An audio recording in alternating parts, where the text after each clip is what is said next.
Hi guys, here today with Ali in the Jungle. Hi guys, how are you doing? Hiya. All Yeah, right, thanks. thanks very much for being here, guys. First of all, if you can just give us a bit of a background about Ali in the Jungle.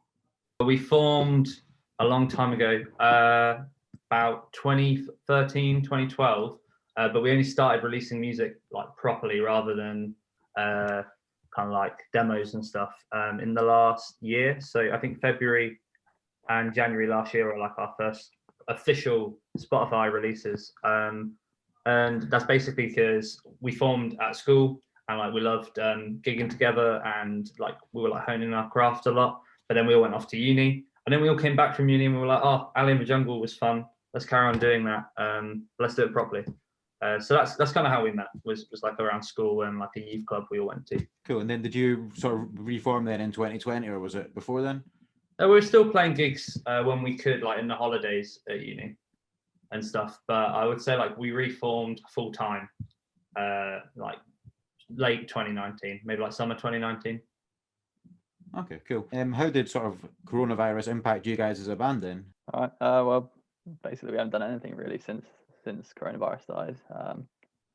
We did one gig since March last year. And that was August, and then since then I think we've got a manager, so we're starting to get our act sorted out. That's good. And we just use the time to enhance our songs and record some new tracks and hopefully releasing them. Yeah, like we had a good amount of studio time we've used. Yeah. And the free time was quite nice to work on all the little small bits within the music. Yeah, and like our new single "Fuel on the Fire," that was mainly written in lockdown. So like I had a few of the ideas kicking about for it before lockdown, but then once it hit lockdown, I was like, right, I'm off work. I've got loads of time to finish off loads of stuff. And that was like probably like one of the first two that I hit at the start of lockdown. And then I showed it to the rest of the guys and we made it what it is. But yeah, so it was good for that. And overall it's just been a case of like it has been for everyone, just booking and rebooking gigs constantly. And yeah, we did have some festivals booked, quite a few over the summer in 2020. And that was a bit annoying that I couldn't go ahead. But we've managed to get a few like music videos and lyric videos out. They're pretty good. You can see them on our YouTube. They did pretty well. Like Drunk Generation was like compared by some people to like Bob Dylan and stuff like that. That's pretty cool. We'll take that. So yeah, we haven't done anything, but we've also done loads. Cool. So like more sort of on the production and songwriting and stuff like that sort of end of things. Did you think that lockdowns impacted how you were writing songs or your songwriting style? I personally haven't really written anything since lockdown started, so You've layered stuff. No, I wouldn't say I've really done anything. It's more Tim, to be honest, because he's the lead man. So we definitely can't write together a lot of the time when the songs are written. It's the four of us in a room jamming to something. Either we just come up with it on the spot, or like we'll have like a chord sequence or something that we'll then get other people to write over. So we haven't really been able to do much of that. I mean, we did a little bit towards the end of last year, which is when we were working on Fuel on the Fire. But apart from that, yeah, a bit like Sam, I've found that I haven't been able to write that much stuff like on guitar, but I've been working on like old voice memos and stuff and trying to work them into chord sequences. So hopefully that when we're able to practice again together, we'll have a lot of stuff that we can like start working on as a band together again. Yeah, we've got, I think between us, quite a huge amount of stuff to like that we can work on when we come back together. So that's good. But then it's just like another massive load of stuff for the backlog, and it's like, how do you get the funds to record it all? You know, that's the question. But I think we've recorded a lot of songs and our new single in lockdown when we could. So yeah, I think things are looking bright there. And so you guys haven't had a chance to sort of get in a rehearsal room or anything at all when lockdown's been on? I mean, we did some recording over December and January. So the recording studio was still allowed to be open, and we were able to come in, and we did a few practices beforehand, obviously, and we were there to record and then to supervise the mix supervisions. I mean, in between lockdowns, at some point last year, I forget when it was now, it was probably late summer, was it, when we were allowed to meet up again?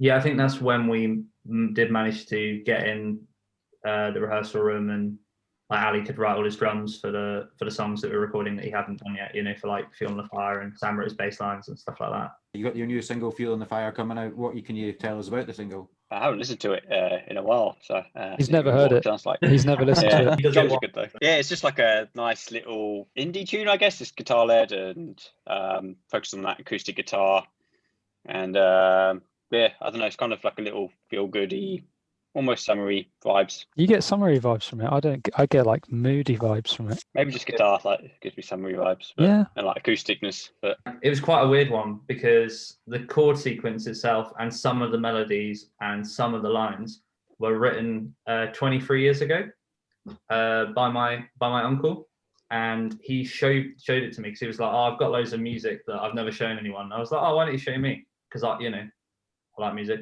And he was like, "Okay, cool." So he showed me, and he played Feel on the Fire, which was called Left Turn.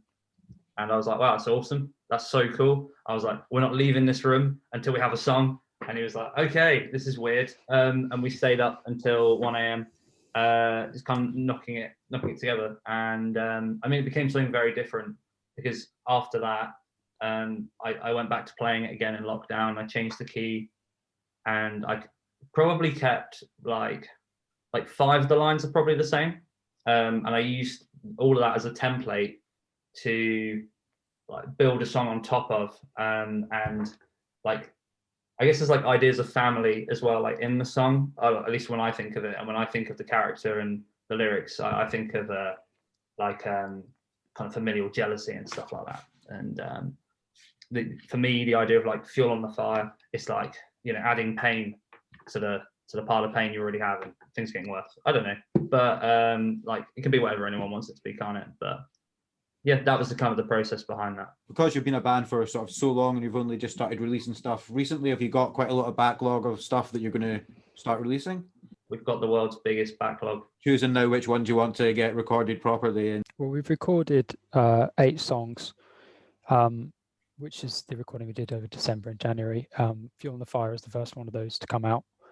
And then we've got a 3-song EP on which Fuel on the Fire features as well. So then we've got the other 5 songs to decide when they're going to be released. It's probably going to be towards the end of this year and maybe into the next. But then, yeah, because we've been around such a long time, we just have all these songs which haven't been able to record. And then we've obviously written more recently when we've been practicing over the past year or so.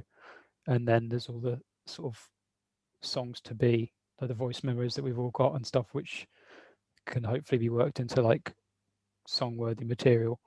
So release-wise for the next few months at least we're sorted, but yeah, depending on when we're able to record some of the other stuff, we've got an awful lot of songs that we could potentially put out into the world. I tend to find that we always have like 25 unreleased songs.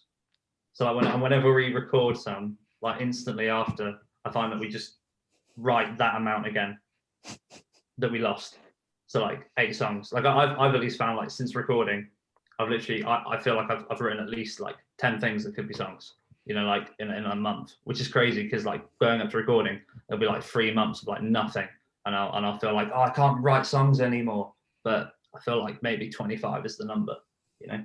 You gotta keep moving that backlog along the string. I understand that you're doing music for a film score. I just wondered if you could let us know a bit about that. So this is music for a short film which is being created as part of the BBC's new creative scheme.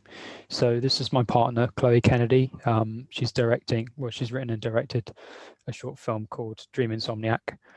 She asked us to do the music. It was previously a different short film called Making Waves, but for complicated reasons, that film wasn't able to be made, basically because of COVID. So the concept's changed, but so we've got music for that as well.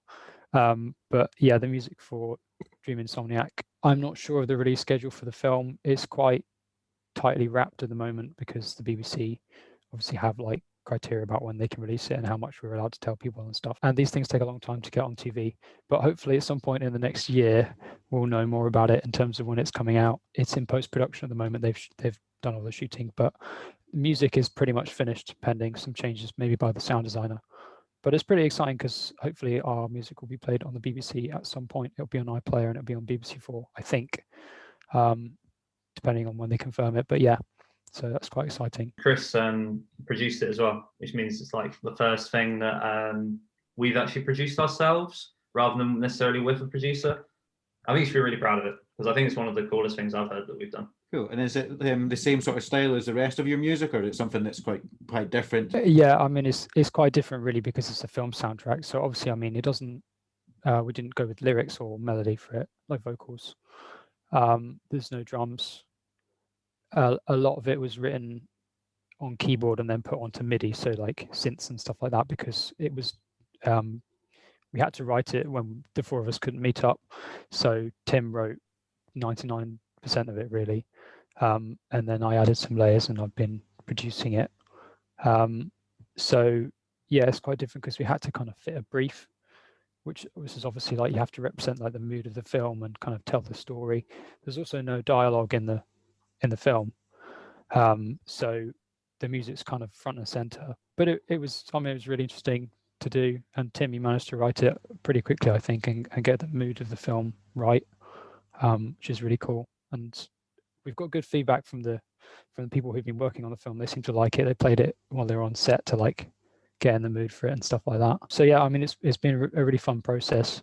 It's a shame the film's been delayed and stuff, but it's obviously understandable. So hoping to do more of that kind of stuff maybe. Yeah, what's your plan sort of going forward for the rest of this year and onwards? In a way, start where we left off last year. So with all the gigs and festivals, we've got some good stuff booked, and we're going to announce soon on our socials when we feel it's right.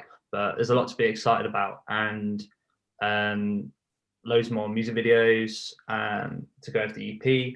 And then, like Chris said, there's still 5 more songs recorded in the bank, and it's about deciding when they're going to go out, how they're going to go out, you know, because the way we've recorded stuff, we've gone into it knowing, you know, that's an EP, depending on like how it's kind of themed and how the songs run into each other, all that kind of stuff. The EP that you've got coming out, is that an additional 5 songs you've got on top of this EP as well? I'll say it. This EP is going to be 3 songs, and Fuel on the Fire is one of those songs. And there's another single coming from this EP, and it's intended it will have a music video. Like, this is all depending on COVID, but it's all planned out and ready. So it's looking cool. And then after this EP, yeah, there's another 5 songs that we've worked at, and it's like a completely different mood, but it's going to be really good. Well, look forward to it. Well, thank you very much, guys. Thanks very much for coming on and talking to me today. Thanks, Cameron. Thank you too. Thank you. Cheers, guys. That was Ali in the Jungle. Yeah, thank you very much, guys. Thanks. Cheers, Cameron.